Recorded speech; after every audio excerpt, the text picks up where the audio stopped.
been erratic, but I'm uploading today. Hello, guys, and welcome to the Cowboy and the Hawk's Nest podcast. Today we will be talking about all of the big name moves in NFL free agency and the effects of the coronavirus on sports all over the world. Starting off today, we have probably the biggest name in free agency, Tom Brady. He's finally announced that he is no longer a Patriot.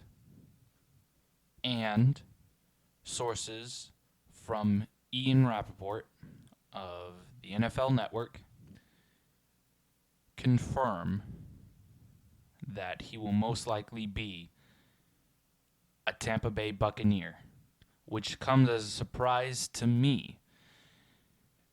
Even though Tampa Bay has very, very nice weapons, including Mike Evans, Chris Godwin, O.J. Howard, and they have one other wide receiver that doesn't come to me at the moment who's really good. I really would have expected the Titans as the key landing spot, as I've been telling you for the past couple of episodes of this podcast. The Chargers came at him with some money, but ultimately, I don't fault him for coming to the NFC because of Patrick Mahomes and Lamar Jackson, and going to a division where there's practically a new division winner every year, except when Drew Brees is on top form.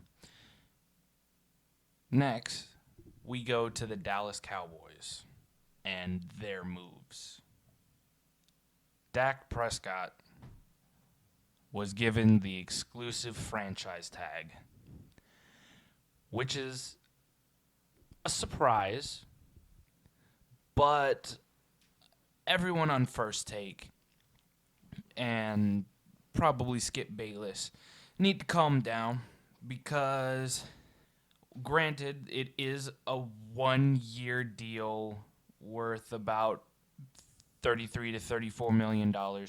What I think this franchise tag is doing is extending the negotiation period between the Cowboys and Dak Prescott.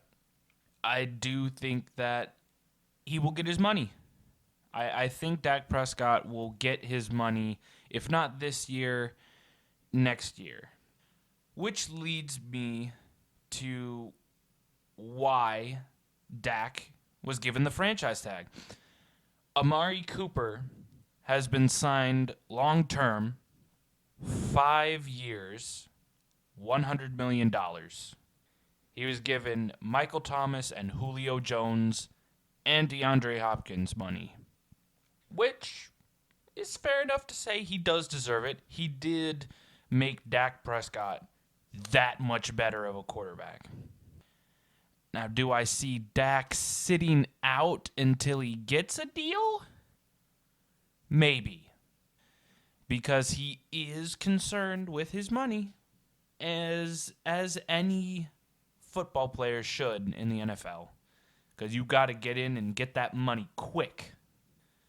But he's also an honorable player that wants to make his success that much greater with chemistry with his team. And I think that Dak Prescott, even though he is doing good, having vacation, doing major deals with advertisements, I think he wants to stick to football. He's got a new coach. He's got to develop chemistry with Mike McCarthy and continue the great chemistry that he already has with Kellen Moore. Some other big deals for the Cowboys.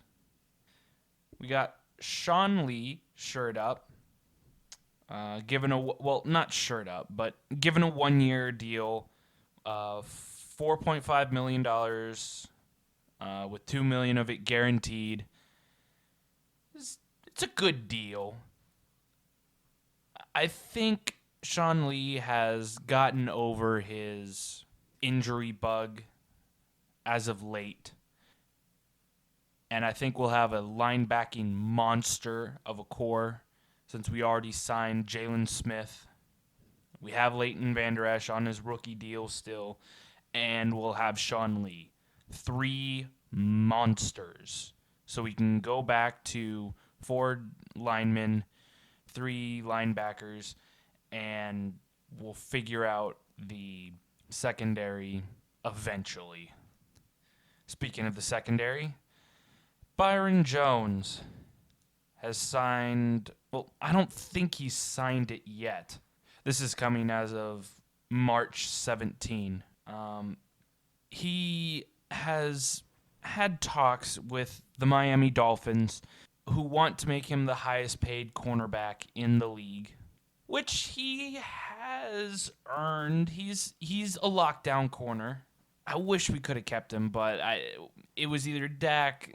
We had to keep 2 of the 3 between Dak, Amari, and Byron Jones, and I think Byron Jones knew he was going to be the odd man out. But also in the secondary, we signed Dorian Thompson back to safety for backup. Strike that.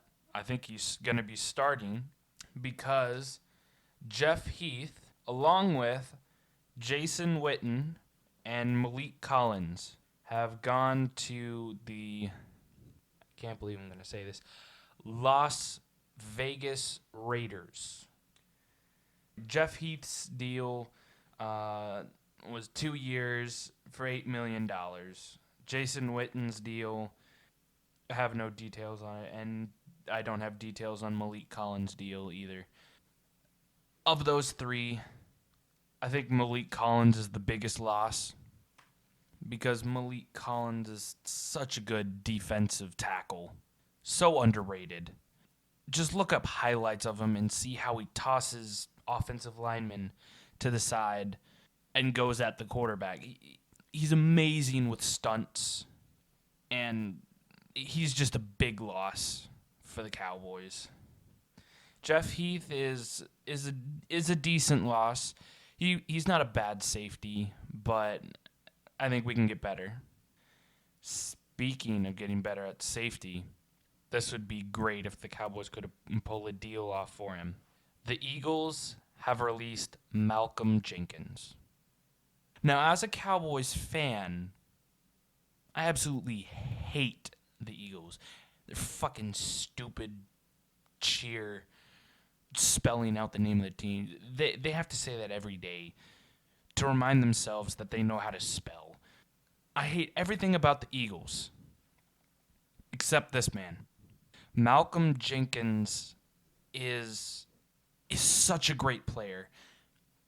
Even though he's played against us for most of that time, him being great.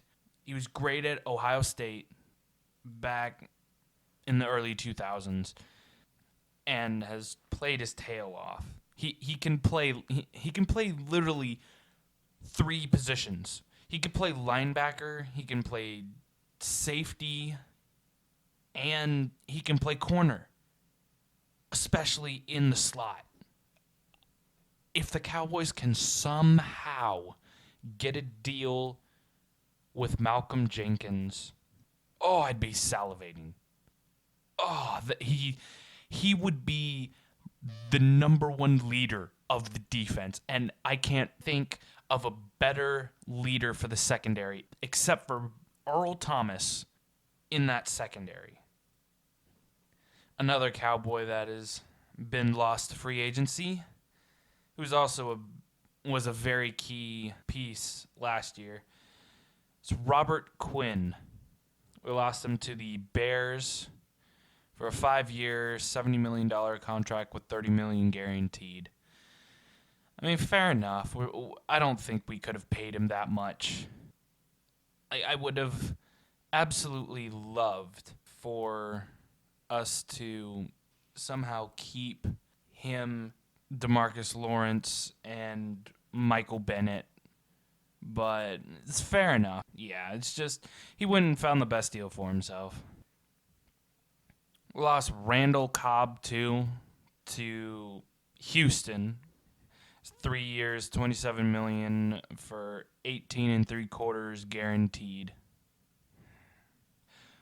Another good Cowboys free agent move here is Blake Jarwin.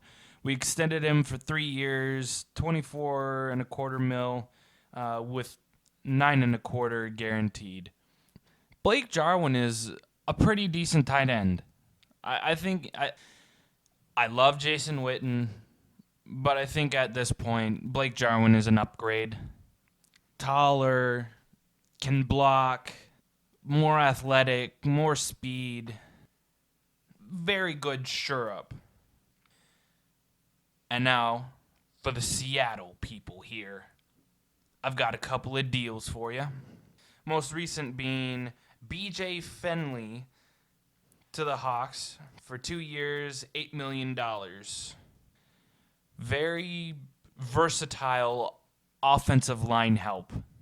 I'm guessing he's a guard. I haven't looked up to see what position he played. And this was a very recent deal. Also, the Seahawks shoring up Jaron Reed for 2 years for $23 million. Oh my goodness, we needed to keep him so bad. He's a mountain of a man that's great at run stuffing. He has the perfect archetype for run stuffing.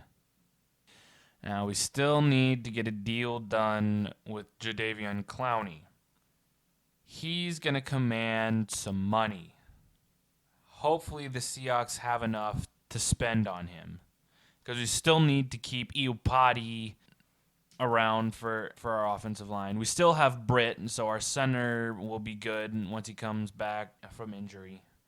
Now for the Niners.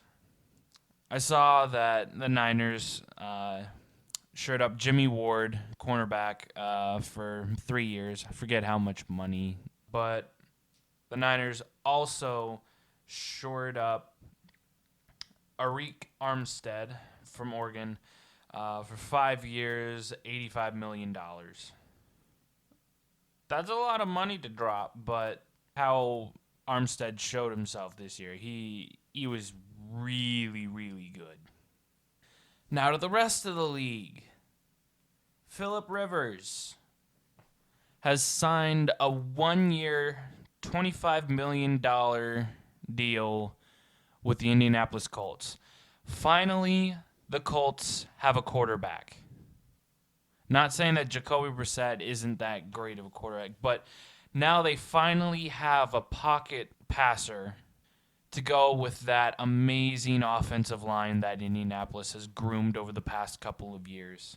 And I'm sure that Indianapolis is either going to go secondary or shore up the offensive line again.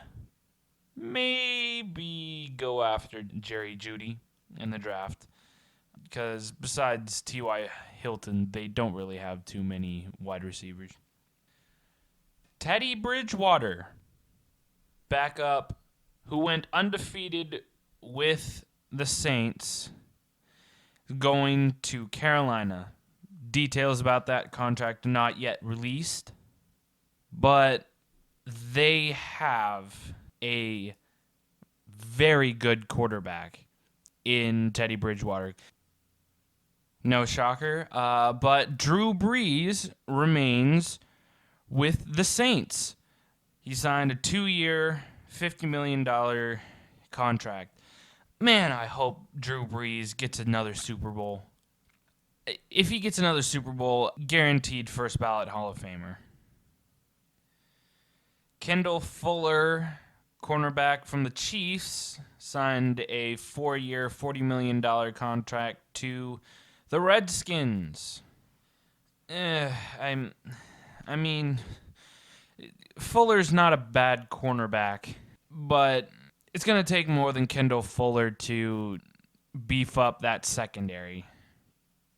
Jamie Collins signed a 3-year, $30 million, 18 mil guaranteed deal with the Lions. That defense is going to be pretty good. Jamie Collins has always been a very solid linebacker. Kyle Van Noy, former Patriot linebacker, signed a 4-year, $51 million, $30 million guaranteed deal with Miami. To be honest, I think Van Noy's a little overrated. Not that he's not talented, it's just I think Bill Belichick is probably the reason why he's getting this contract. James Bradbury, cornerback for Carolina, just signed a 3-year, $45 million contract with the New York Giants. This deal screams overpaid. Just screams overpaid. Bradbury is okay, but he's not worth giving $15 million a year to. Another one, Austin Hooper to the Cleveland Browns. Really? The Cleveland Browns are signing another tight end to the one that they already drafted, who's solid, in David Njoku. For 4 years, $92 million. He's the highest paid tight end now.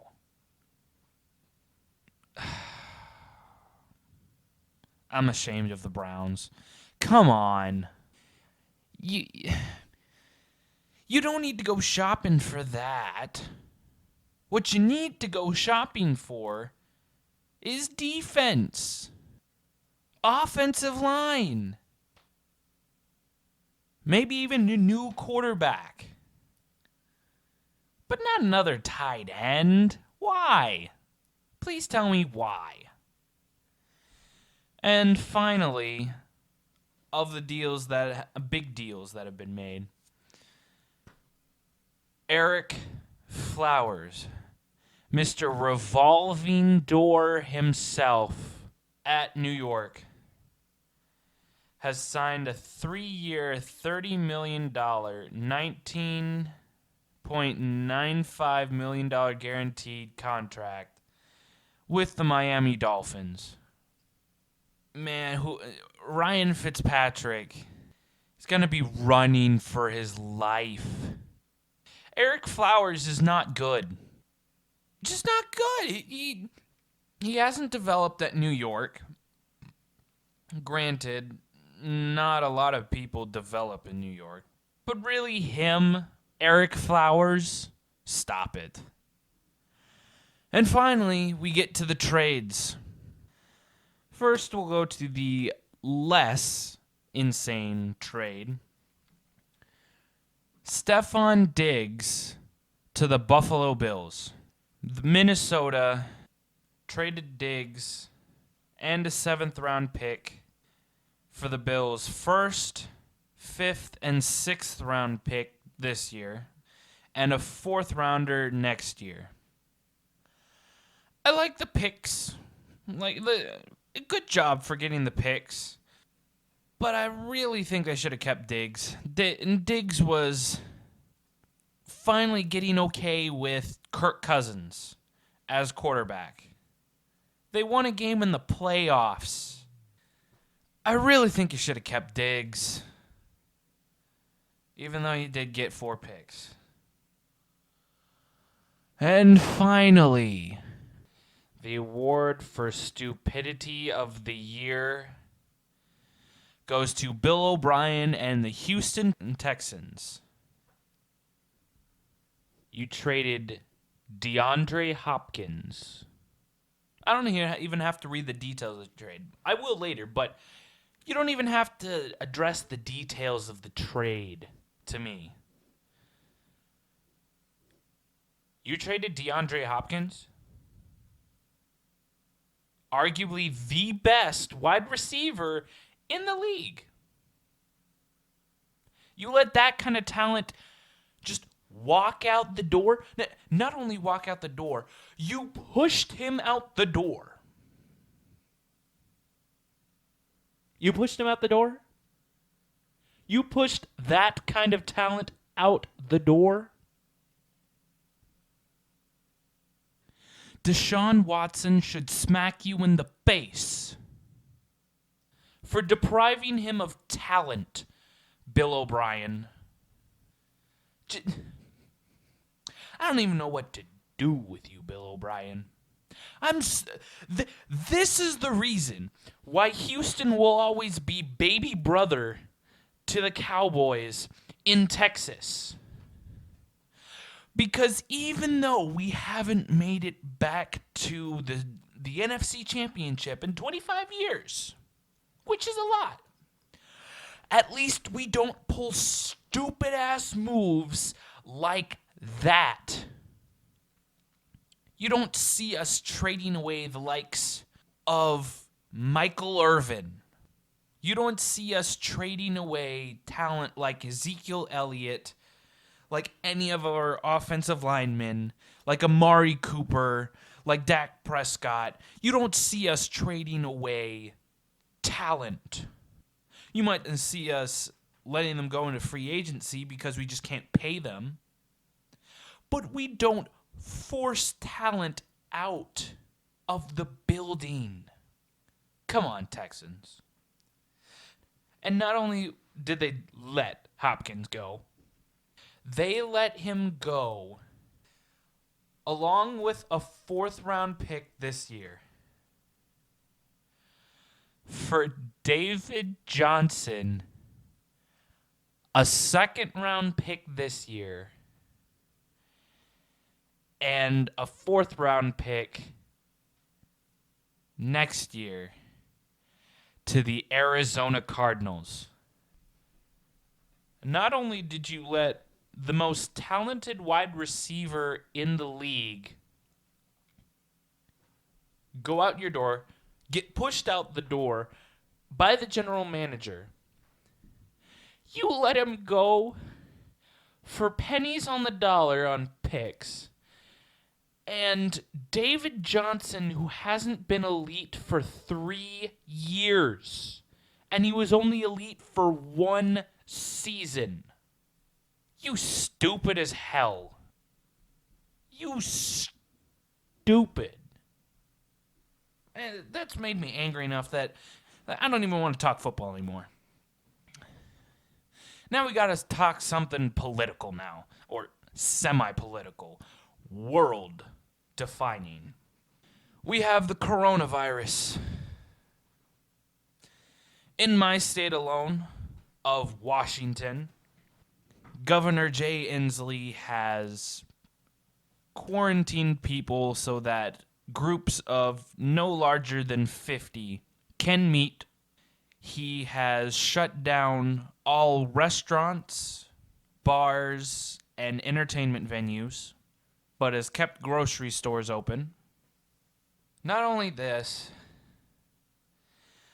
the NBA, the NHL, MLS, and March Madness have all canceled their seasons. And that's just in the U.S. The Serie A, the Italian football league, has canceled their season. The Premier League has canceled their season in Britain. La Liga, the Spanish division, has canceled its season. Ligue 1, the French league, has canceled. And the Bundesliga has canceled its season. And finally, the Champions League has been postponed. Sports is out of commission for the foreseeable future. Man, this is going to be really boring for the next 3-4 odd months, hopefully. I mean, besides the NFL draft, which won't be public, it'll just be televised, there won't be much revenue made. I mean, they'll get a bunch of money from TV sponsorships. Since I do not have a job right now, I will probably be doing a live stream of the draft. But not a lot of people are into watching the draft. But other than that, for the foreseeable future, sports is canceled. My life is canceled because that's why I chose to do a podcast like this. I love sports. Sure, I probably won't talk about baseball or hockey that much. Sorry about marginalizing my viewers like that, but I don't talk about MLB or the NHL that much. But soccer and American football, for the foreseeable future, have been canceled. But I think the NFL season will go on as planned because it's that far off that I think we'll have this epidemic cleared up by then. I certainly hope. But I was looking forward to watching the Champions League. Seeing Barcelona going up against Napoli. Seeing Manchester City going up against Real Madrid for the second leg, which I'm pretty sure they're going to win when this crisis stops. And just seeing if Messi can go back to the Champions League and win again with how depleted the Barcelona squad is. Sorry to put a depressing mood on this, but I guess I'll just end the stream like that. Thank you for listening to the Cowboy and the Hawk's Nest podcast. Have a nice day. Wash your hands. Don't price gouge on Purell and toilet paper. And as always, go Hawks. How about them Cowboys? And born in 1974, Sounders, Sounders. And now we win like never before, Sounders, Sounders. We love our boys in the famous green, the greatest team that you've ever seen, the Seattle Sounders, born in 74. Have a nice day, bitches.